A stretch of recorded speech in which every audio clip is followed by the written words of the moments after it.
Subscribe. So South Africa is one of the not many African countries who are doing so well systematically, economically, politically, and with good infrastructure for its citizens. And sometimes it goes beyond only its citizens, and it's being beneficiary to natives of other African countries living inside South Africa, and then sometimes to other foreigners from other parts of the world.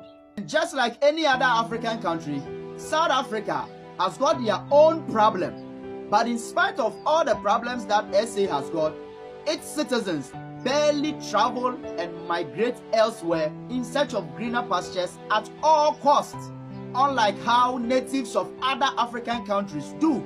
Oh yeah, some of us, the problems in our country seems too bad that we have to run away for greener pastures and seek life elsewhere.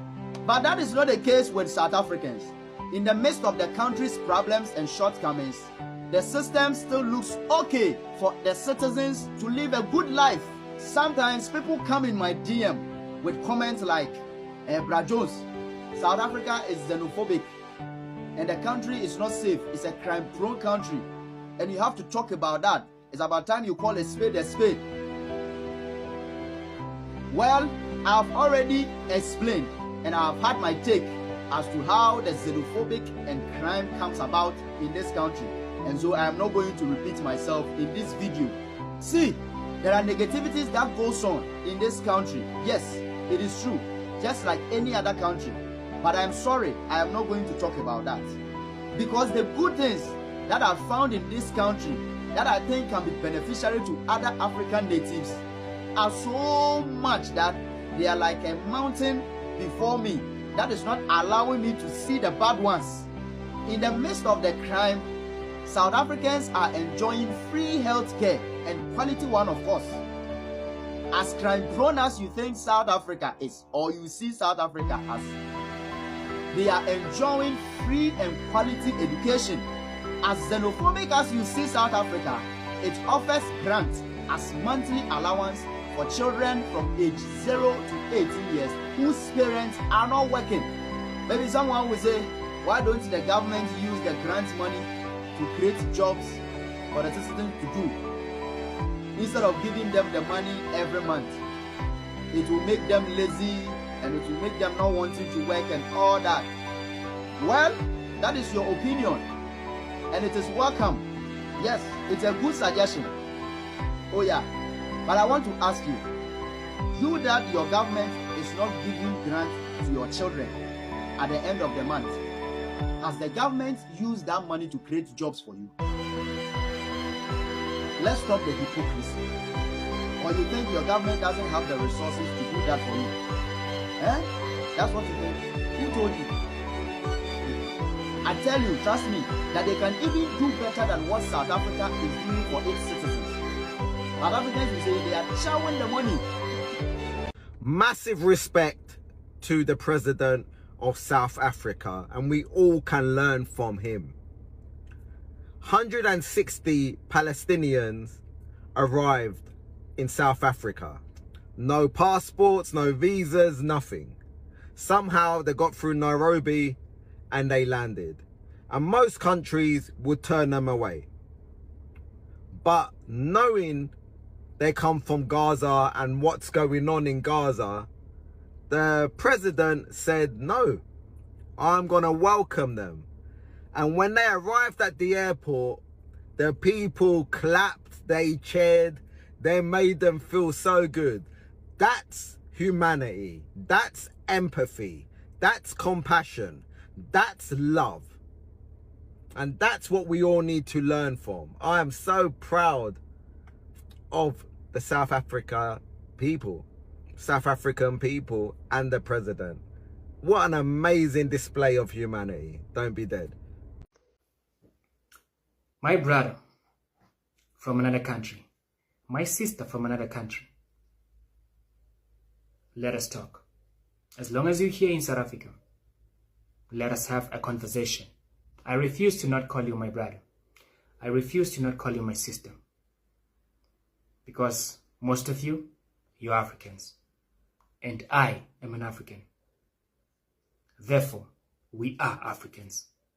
And that makes us brothers and sisters. But let's talk. Let us have a friendly conversation. We're not fighting, we're just talking. I've been hearing most of you, or I must say some of you, saying South Africans are uneducated. South Africans are unskillful. I was like, maybe I should school them. In South Africa, we have 26 public universities, 9 recognized private universities, over 50 TVET colleges, over 100 registered colleges.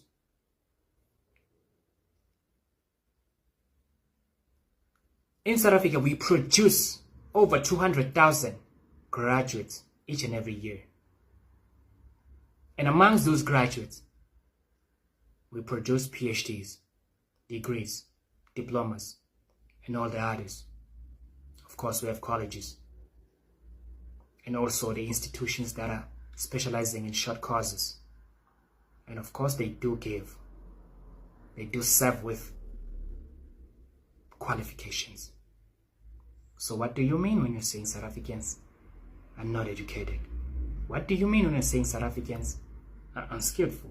While we have even colleges that serve with theory and practical.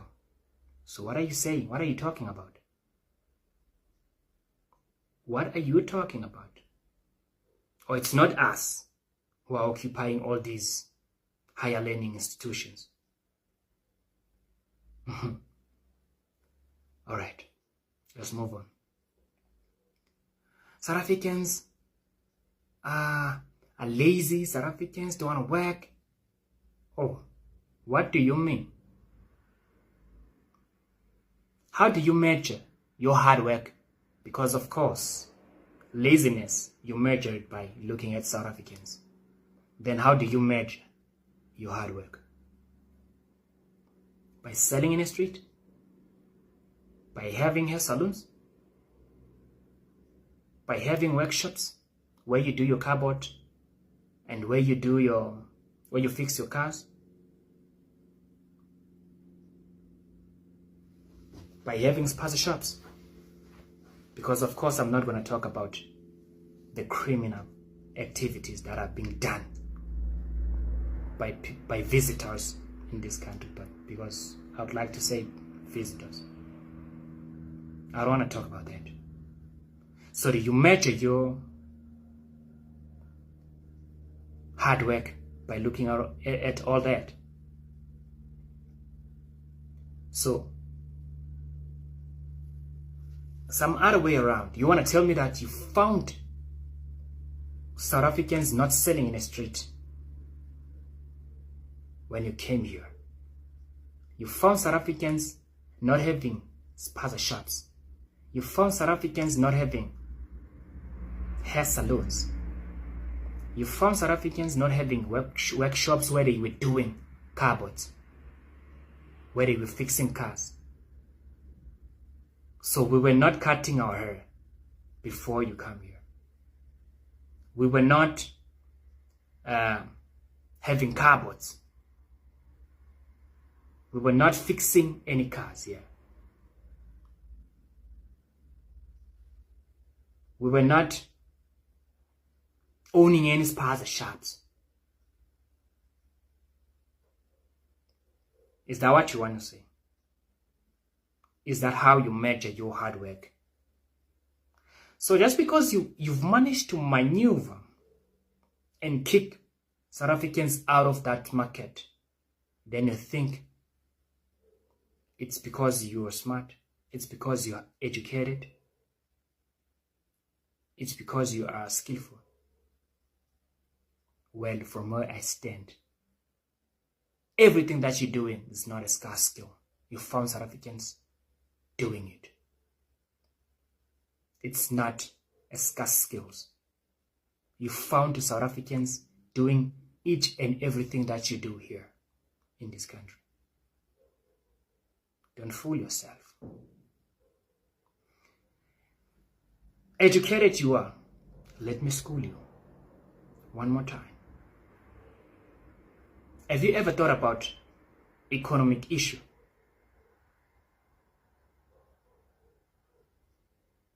Because I don't want you to just wonder why South Africans couldn't stand with us. Why South Africans?